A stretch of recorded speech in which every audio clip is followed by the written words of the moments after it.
नमस्कार, जय हिंद। आज मैं आप लोगों के सामने आई हूँ। हर कोई ये चाह रहा है कि भाई किरण आरसी जाटव के क्या विचार है किसान आंदोलन पर, ये क्या सोचती है किसान आंदोलन के बारे में, और जानना चाहते हैं क्योंकि बहुत मैसेज आ रहे हैं मेरे पास, और जिनको कई मैंने मतलब रिप्लाई भी किया है। लेकिन मैंने सोचा क्यों ना आप लोगों के सामने सार्वजनिक तौर पे आ जाऊं और आप लोगों को बताऊं कि क्या विचार मेरे हैं। जैसे मैं किसान आंदोलन की बात करी जाए तो किसान आंदोलन जो हमारे देश का विपक्ष है, विपक्ष एक राजनीतिक दल जो हमारे देश का है, उसके लिए जीवन दान है। आज किसान आंदोलन से विपक्ष को जीवन दान मिल रहा है। किसी भी मुद्दों पर विपक्ष टिक नहीं पा रहा था इस देश में, लेकिन आज हर एक विपक्ष का नेता, हर एक राजनीतिक दल का नेता इस किसान आंदोलन के माध्यम से अपनी टीआरपी बढ़ा रहा है और अपने को किसान हितैषी, जनहित हितैषी एक ऐसी मतलब छवि बनाने का प्रयास किया जा रहा है। तो मैं मानती हूँ ये जो किसान आंदोलन है, ये जो किसान आंदोलन है, ये जीवन दान है विपक्ष के लिए। विपक्ष को जीवन दान मिला है इस किसान आंदोलन से।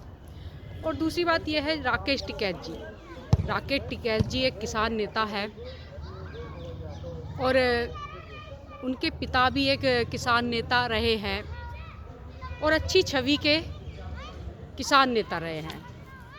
तो ये सारा जो किसान आंदोलन का श्रेय मैं देती हूँ वो राकेश टिकैत जी को देती हूँ।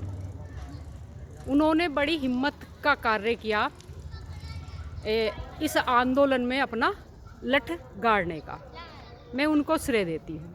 और मैं ये मानती हूँ जितने भी राजनीतिक दल है, जितने भी ये नेता है, ये हाथ में पानी जल लेके जाए और उनके पैरों को धोए और उसका सेवन करे, उनके लिए तो राकेश टिकैत जी के पैर धो के पीना ही एक अमृत के समान होगा।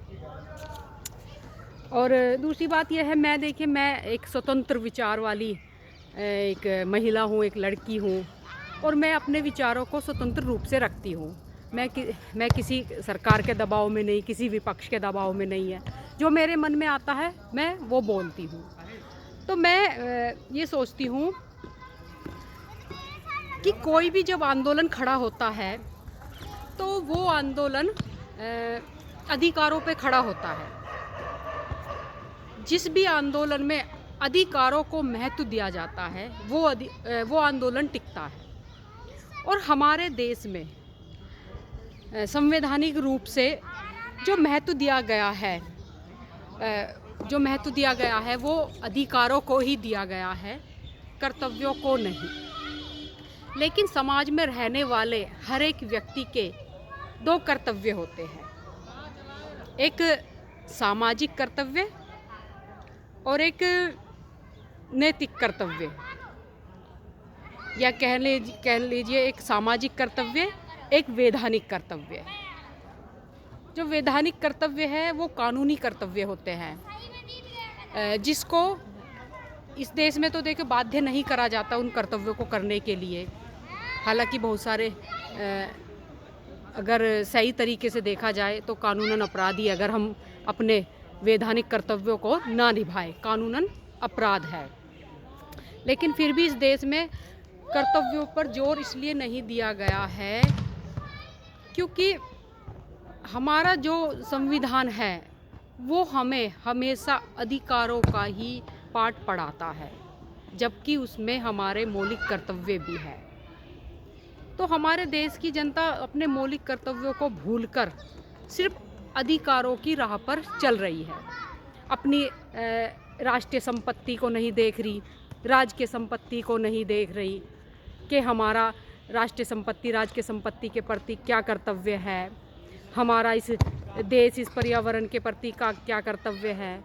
ये सब हमारे देश में एक ये मतलब ये कर्तव्य वाली जो सोच है हमारे देश में छिन है, जबकि हमारे जो देश के है ना धर्मशास्त्र है वो हमें मौलिक कर्तव्यों की ही बात बताते हैं, कर्तव्यों के प्रति ही प्रेरित करते हैं।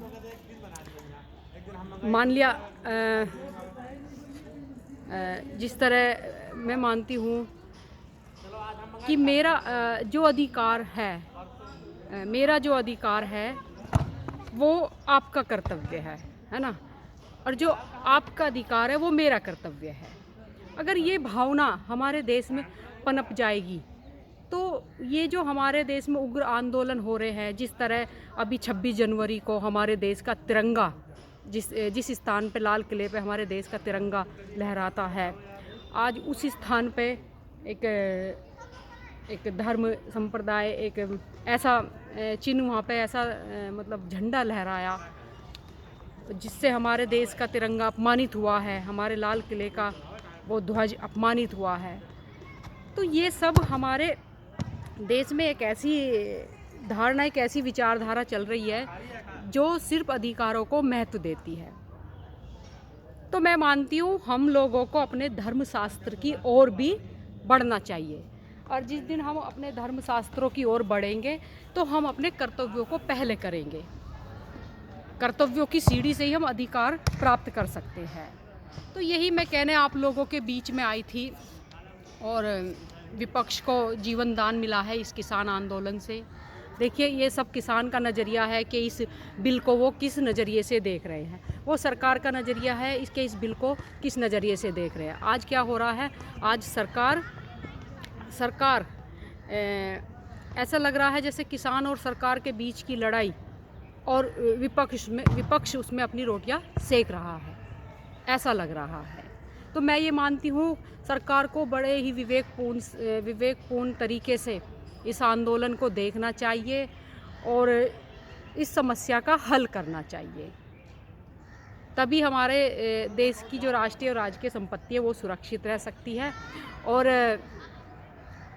और मैं मानती हूँ हर एक किसान का अधिकार सुरक्षित रह सकता है, हर एक किसान अपने कर्तव्यों की तरफ प्रेरित हो सकता है, अगर सरकार को एक विवेकपूर्ण तरीके से इसको देखना चाहिए। लेकिन ये ऐसी लड़ाई हो रही है जैसे आज़ादी के समय में लड़ाई हुई थी, एक तरफ देश की जनता थी और एक तरफ सरकार थी। तो इस तरह इस आंदोलन को नहीं लेना चाहिए और सबको अपने कर्तव्य समझकर इस देश के प्रति सोचना चाहिए, इस राष्ट्र के प्रति सोचना चाहिए। ये मेरे विचार है। इसी के बाद मैं अपनी बात समाप्त करती हूँ। जय हिंद, जय भारत, धन्यवाद।